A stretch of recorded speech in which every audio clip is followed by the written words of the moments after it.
Hello, everyone. Welcome to Pets or Family. I'm Tricia Montgomery, along with Jessica Abernathy, your host for this fun and informative video podcast where we talk about the real issues that matter to you as pet parents and way more. How do you make your pets feel like family? Hey, Trish, how are you doing this week? I'm good, Jessica. How are you? I can't complain yet. Give me a little bit of time. The week's just starting out. You know what, Jessica? I don't think you and I complain that much. I have to say, there's a lot of people who complain, and I don't think we have a lot of complaining to do. We're pretty lucky. I mean, look at us. We're doing a Pets or Family podcast, something we talked about forever, and that's F-U-R, forever. And we have that chance to do it. So I love this. I absolutely love this. And you look beautiful. Absolutely. How are you? I'm good. You always look pretty. You always look pretty, as my dad would do. Pretty. I love my dad. Can you tell? Because I always talk about him. But my dad does. My dad does those weird backwards compliments, and you just look at him and you're like, "Thanks, Leroy." I think you know what I mean. The other day he tells me, he goes, "Hey, kid," because that's what he calls me. He goes, "Your head looks really good with long hair," and I'm like, Stop it. Okay, thanks, Dad. I'm like, all right, anyway, long, but thank you. You look great too. So wait, you call your dad Leroy. I could never imagine calling my dad by his first name. I never could call my dad by ever. I don't know why, but I think I could never have called my dad by his first name, which was Carl. I could have never called my dad Carl ever. Oh, that's so. No, I call him either Leroy or Pops. Okay. Pops or Leroy. It depends on when he calls me what role I'm playing. So I'm either his daughter or his secretary.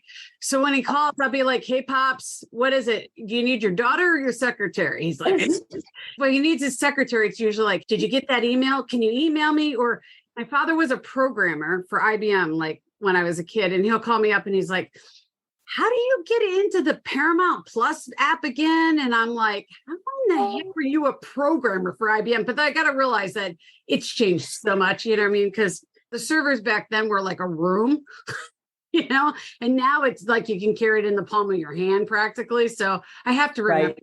And it's funny too, because think about it now. I mean, you have kids, right? And when you have grandchildren, they're going to be looking at you going, "Oh, Grandma, you're old." You're like, "No, we're not. I'm not old." And you're like, yeah, you are.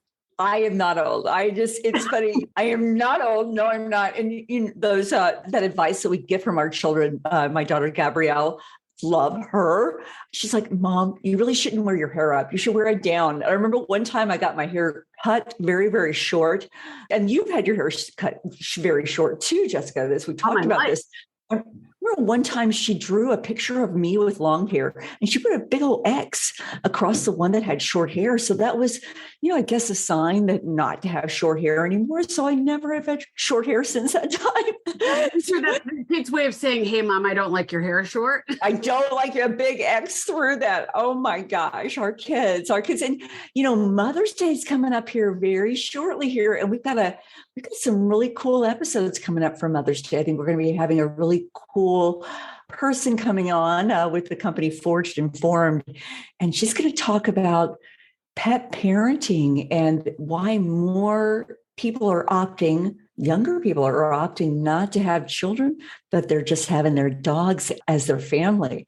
And I can't wait to talk about that because it's very interesting, the dynamics that are happening right now. So super cool. Yeah. I can't wait. And as you know, I'm one of those. I never had children. I have a 4-legged child and his name is Teddy. He's my all little black Shih Tzu. Love my Tedders. He's my baby. Don't mess with my baby. I will cut you. I'll throat punch you and cut you. He's my baby. So I get it. So I guess word of advice, Jessica, sorry, that I think that, never mess with Teddy, or if anybody ever meets us in person, I think it's going to be very interesting. They're either going to be afraid or they're going to run away or they're just going to run around. They're going to hug us completely. So I don't know. Which one is it? I think they're going to love us because they know we're truly animal lovers. They're going to be like, "You're my people, you are my people." Yeah. I mean, he's my kid. I'll love it. I'm just protective of him.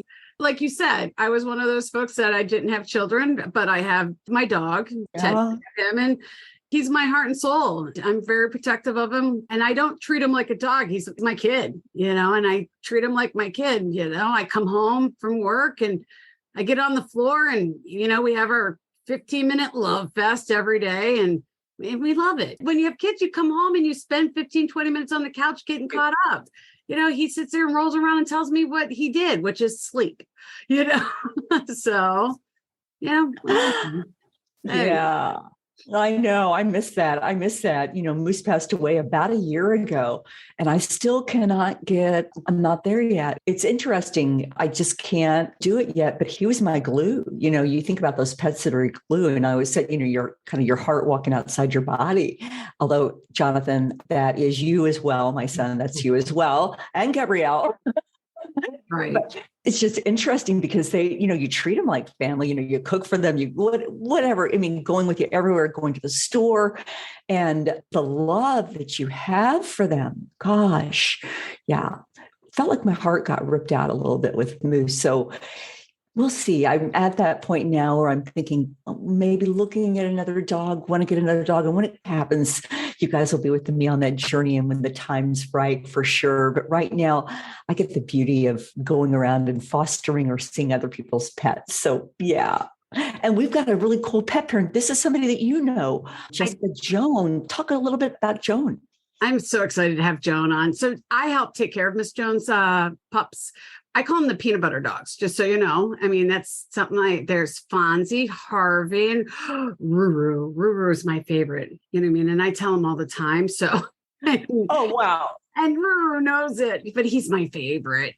Anyway, she has PBGBs and she'll tell you about it. But Joan does barn hunting with them. And I don't understand it, but I always praise her about it. And she tells me all about it. And Harvey is the old guy. You've heard me talk about the old man.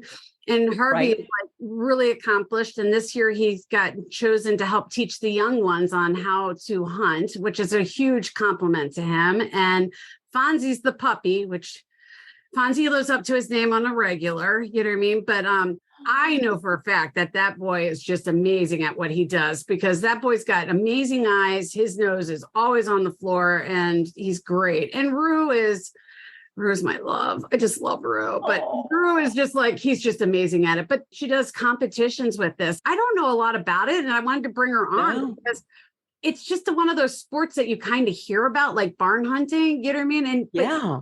I mean, have you ever met? I mean, I've been in this industry for over 20 some odd years. I've never met anybody that does it. I've briefly heard about it, but I don't know anybody that does it. So I would love to hear it. But I know the boys well. You've heard me when I've been over there. You've heard I have. I let them outside, years. And it's like, oh, please don't.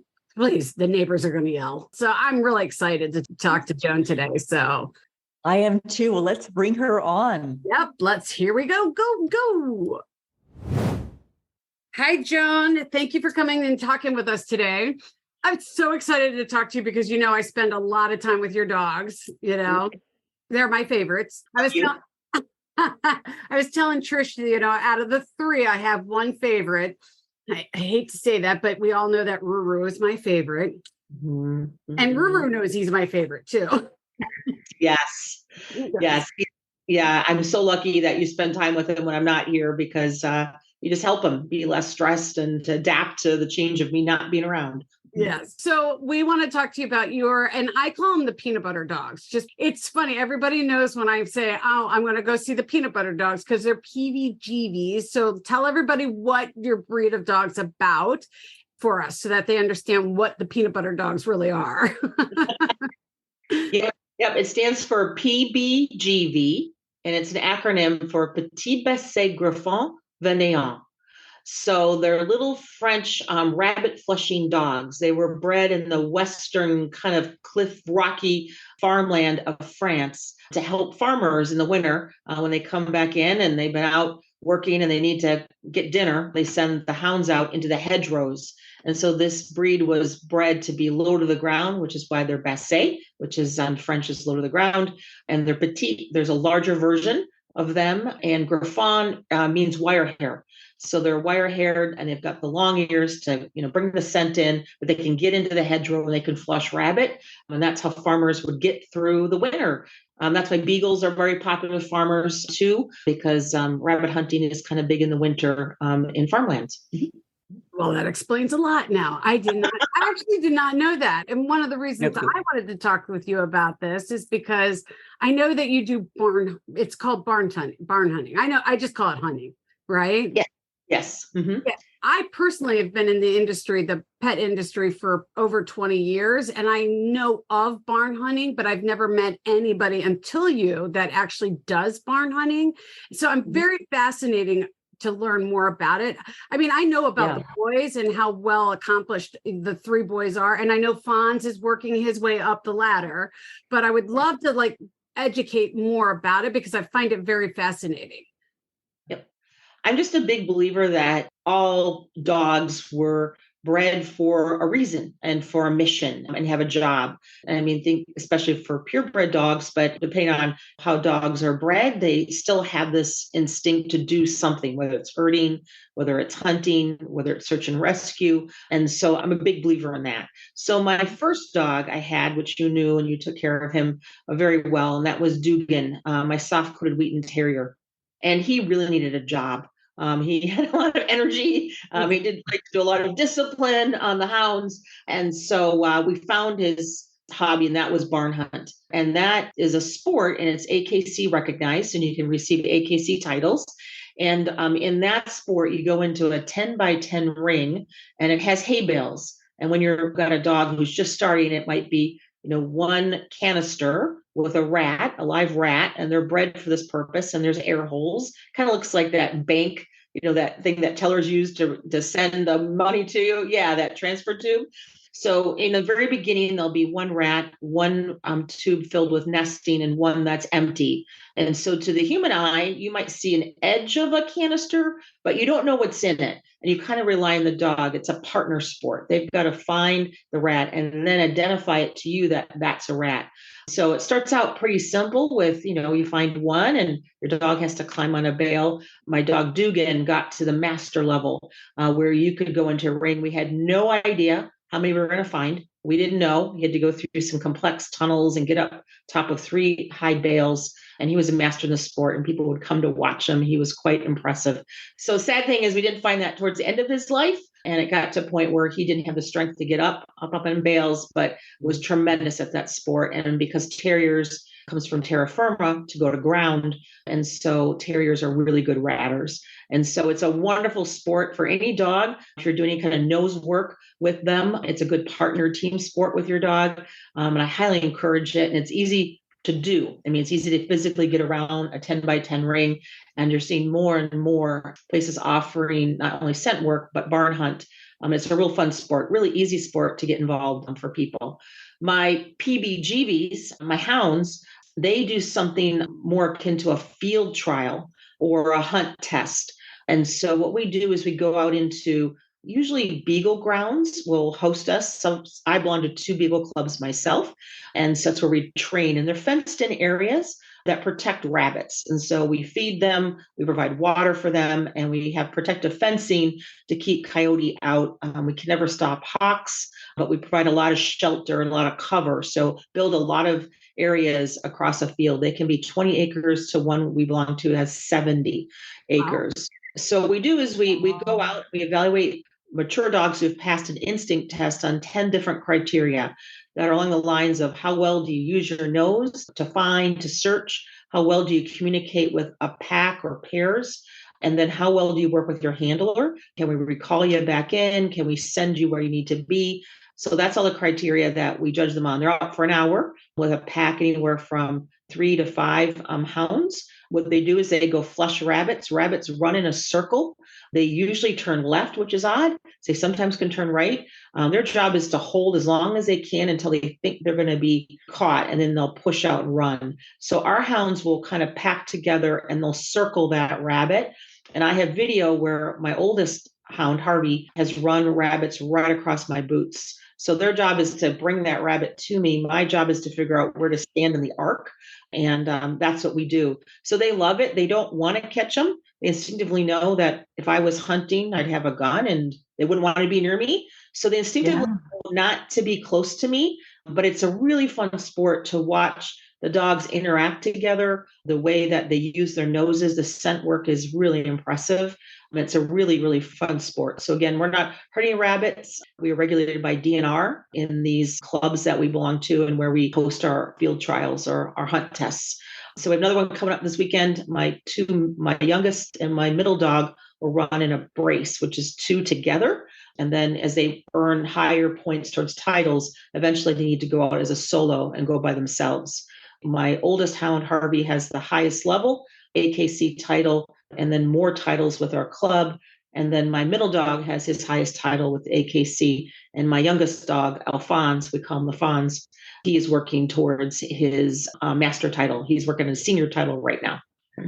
He's a doll. It's funny that you said that, because not knowing, I was telling Trisha, I very well, and not knowing much about the hunt, but that explains when I open up your back door. That just explains a whole lot to me right now, because Rue goes one way, Fonz goes another way, and Harvey just kind of goes down the middle. It's like a triangle. I watch them do it all the time, but that just explains a whole lot to me right now, because they always go out the back door in a triangle. Yeah. And that explains a lot to me. And then I watch one of them cut across the yard. Harvey has slowed down because of his age, but he's always the top of the triangle, and he just kind of monitors it. But he also is the alerter. We both know he's the barker of the group. Yeah, that explains a whole lot now. Yeah. They were beagles. I have a lot of friends who compete in all different types of dogs and different types of performance sports in the field. And beagles are really great trackers. So when they do beagle events, they'll kind of go out with like sticks and kind of hit the brush and flush rabbit as humans. Then they'll bring the beagles to the line, and they'll judge the beagles on how closely they follow where the rabbit went. And then kind of throughout the day, the best of the best eventually compete to get the best in trial. But no, I don't think there's any dog that tracks rabbit better than beagles. If they track over a trail of another rabbit, they'll keep on the original rabbit. That's how good they are. They're phenomenal. Our dogs do work. Beaglers will just be like, you dogs are crazy. They kind of like go out. We're like, well, they're kind of looking for their own rabbits, and they kind of talk to each other. I'm sure you've heard this. They talk quite a bit back and forth to each other, and they have different sounds based on, I smell something. Hey, I think I see something. Hey, I'm full out running. I'm chasing something. Come join me. And so we get to learn all those different sounds when we're out in the woods with them or in fields. We can't see them, but that's why their tail is curved up like a saber. So you can see them out in the field, and it will kind of move different ways based on what they're doing. They're scenting, they're chasing. It's kind of cool. So that's what that tail and why it was kind of bred to be the way it is. I find this fascinating. I do. I was telling Jessica earlier, I did some work with the International Kennel Club a long time ago. But I also find it interesting that you talked about, Joan, that dogs need jobs. Mm-hmm. Talk about that. Yep. I just think they have this energy, right? Whether they're caretakers and they're herding dogs. And I think we've all heard these stories or seen it in action where, a group of people go in a backyard and a herding dog gets everyone in the corner, right? And you're always like, how did they get there? Well, the dog was nudging them up against the legs and herded them all. So dogs, they instinctively have this thing they were bred to do. And when we can figure out what that is and get them, they get super engaged.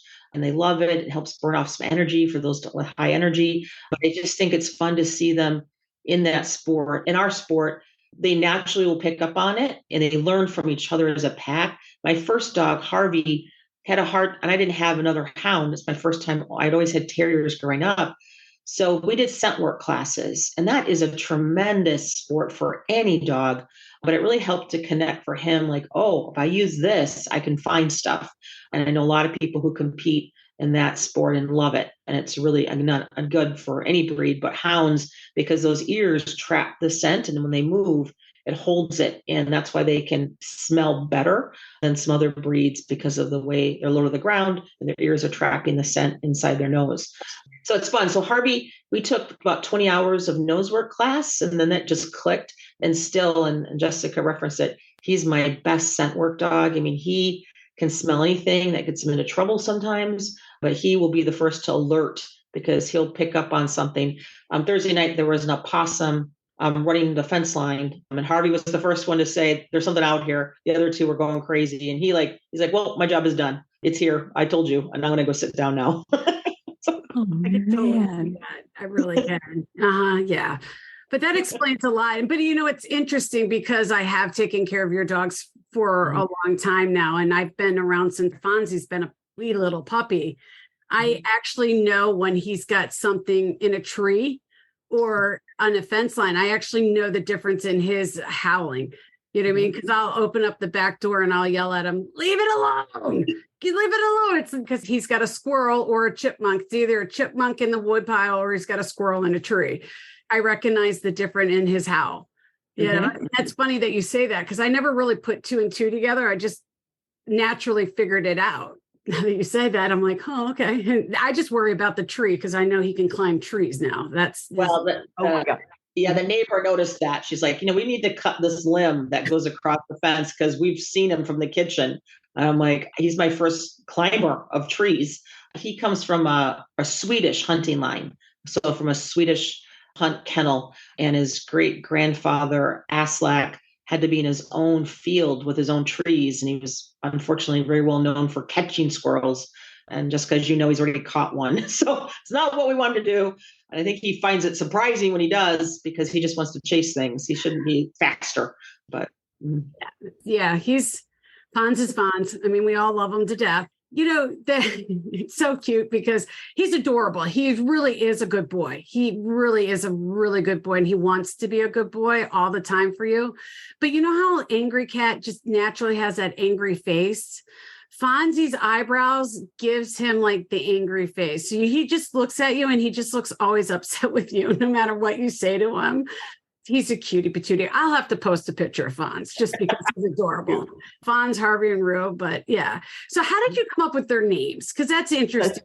Yeah, I know Trisha was like, how did she come up with their names? And I'm like, I'm pretty sure they came with their names, didn't they? No, they all were named by me.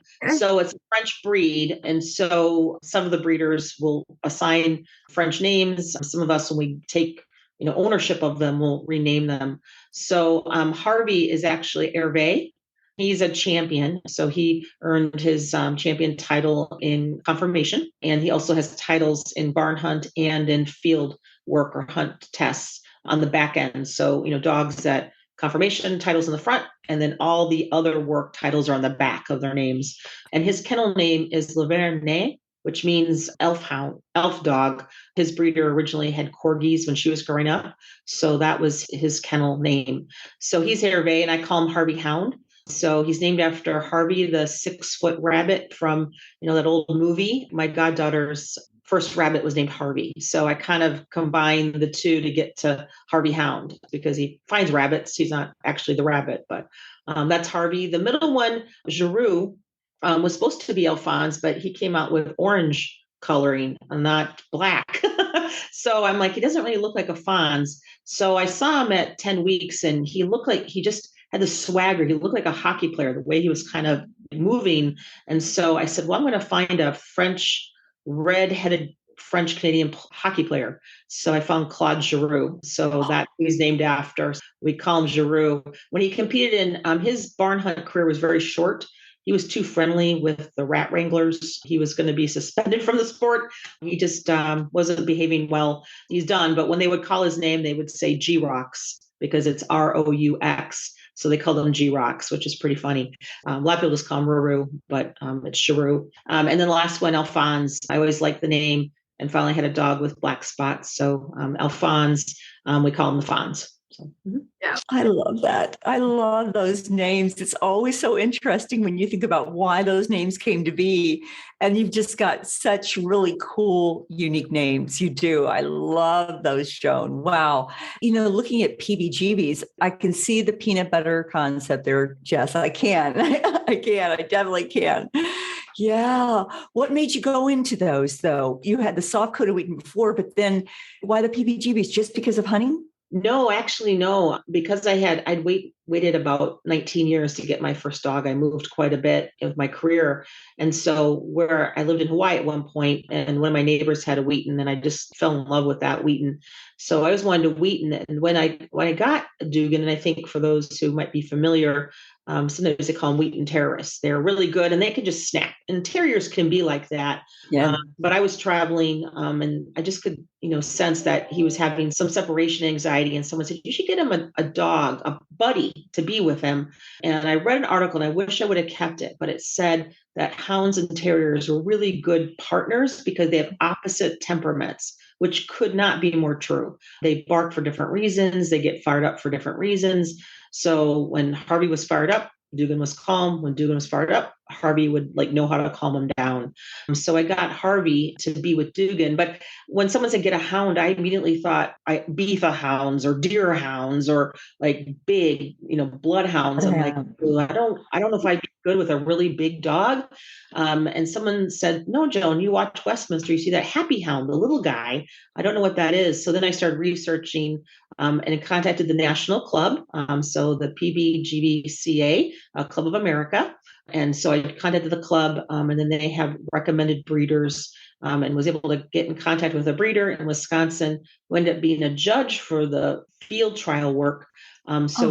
Judging, before Harvey was even born, I went to a field event down in the Carolinas. I ended up walking every single event because I was so amazed by what the dogs are able to do. And I'd hoped my puppy would do it one day. And so that's kind of how we began our adventure, but the breeder was very involved in that. So I highly recommend anyone who's just interested in a breed reaching out to the national clubs, or researching through the AKC, just more about the temperament, about the breed, getting to see them. And I'm really glad I did it. So that's how I got into PBGBs. They're fascinating. I knew about Griffons, and I have a good friend of mine that has the larger Griffons, and her husband hunts, and that's why they have the larger Griffons. And I've heard about the petites. I just hadn't met them until I met you. And I got my introduction very quickly with those three, you know what I mean? But they're good boys. They have great temperaments, which that's, something you haven't touched on, but they really do have great temperaments. They're great house dogs too, even though they're hunters. They really are, I can't. They're snugglers. I mean, all three of them are really good snugglers. They're great with people, too. And, I don't have any kids, but I can't see them being bad with children at all. No, they're naturally pack animals. They want to be with other dogs. They get along well with other dogs. And because I'm a handler and I compete with them, I want that strong bond with them. With hounds, though, I would never really recommend them as a good pet for a first-time dog owner because they are a bit sly. And hound dogs, they're going to want to go out. Their nose or their eyes are going to want to break out. So Jessica knows, I got Alcatraz in the backyard to keep them double gates everywhere, to keep them inside because they're just going to want to follow the nose. And so if you're not used to that, beagles are that way, that, they can easily escape, not because they don't like you, just because they want to go do their job. Yeah. So people aren't used to it. That can be a real problem. But hounds, when they're not working, they like to chill. Yeah. Oh, yeah. Yeah. They're either howling, running, or they're sleeping. Those are your three options: howl, run, sleep. Those are it. And when they're done for the day, they're done. What was it? I stayed with them a couple of weeks ago, and we got a huge thunderstorm throughout the night. And then it was a huge storm all through the next day, and we lost power and stuff. And poor Ruru, he doesn't like that. And the boys were up half the night because it was storming.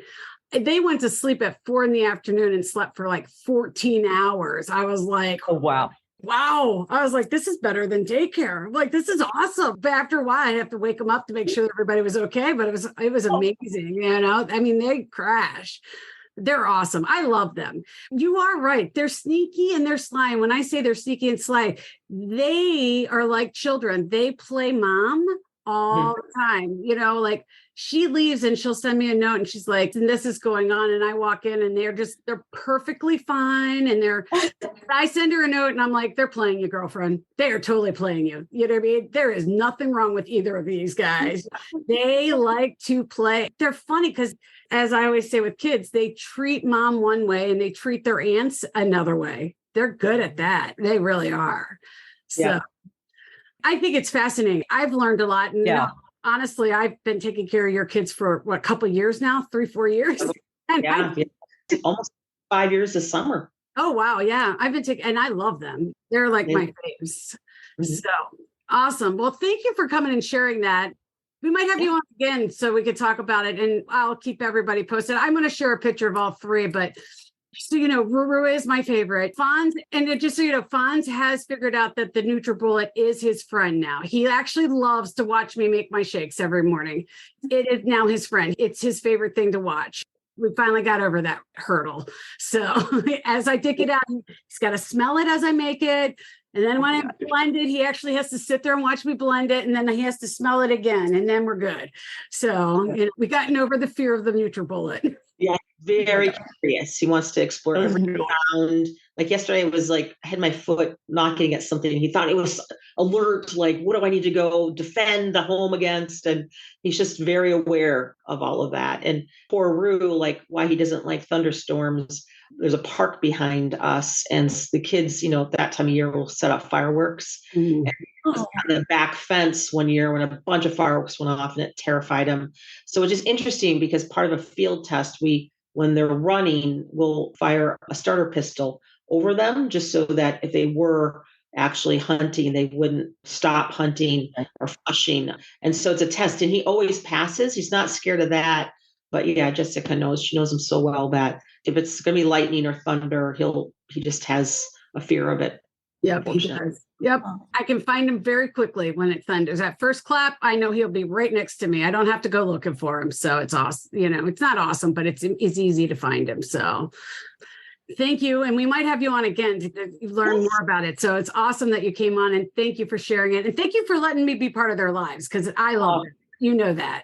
It's the reverse. I mean, it's, when you've got a job that takes you away, just, having someone like you and Gwen, what you guys do to just make sure that I can be away and not worry and know that they're probably even better taken care of than when I'm home.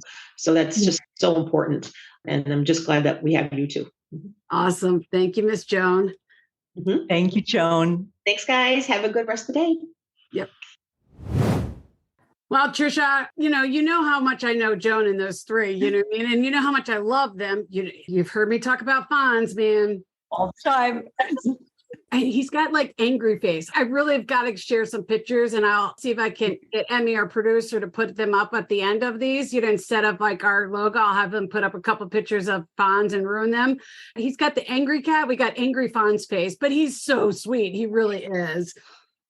I found her fascinating because we focus so much on adoption. And for those pet parents that may have a particular breed that they want to adopt, we talked about you with Old English sheepdogs, me with Old English sheepdogs, standard poodles, just any of those great breeds. And then, the things that you should do and what you should do. I thought that was really keen. It was great insight on if you are thinking about getting a particular breed, the steps that you should go through and know about that breed. And that was just incredible about understanding that if you were a first-time pet owner, the reason perhaps why you may not want a hound and the things that they could do. So I love her. I mean, I want to hang out with those dogs. I want to come and pet sit with you sometime. And later on, I also want to touch upon pet sitting and the things to look for and to know as well. But yeah, love her. Absolutely loved her. Great information. Like she said, I've been taking care of her dogs I did not realize it's been 5 years now. 5 years.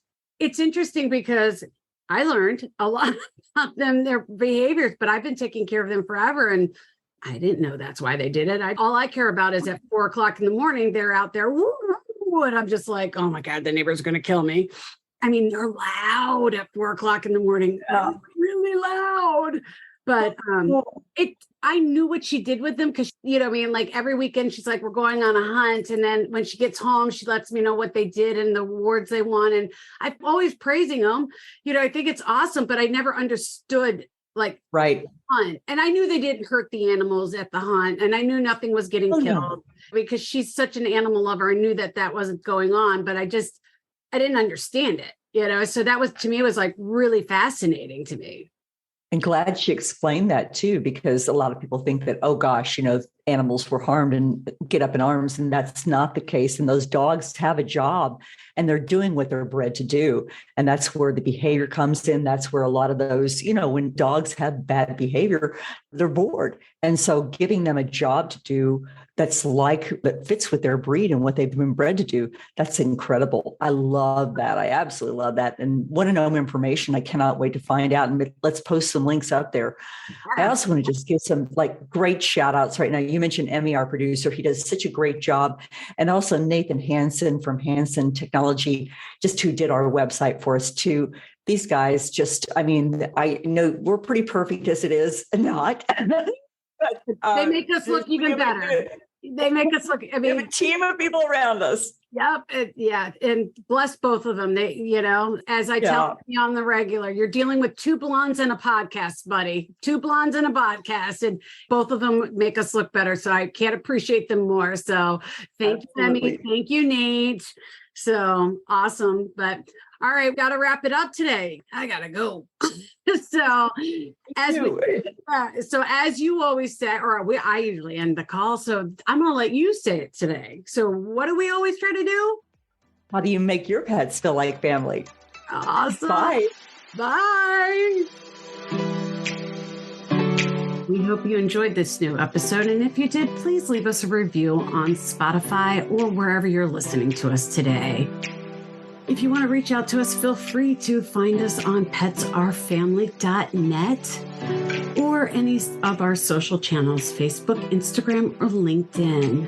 And we want to remind you, pets are family. Have a good one. We'll see you in 2 weeks. Bye, guys.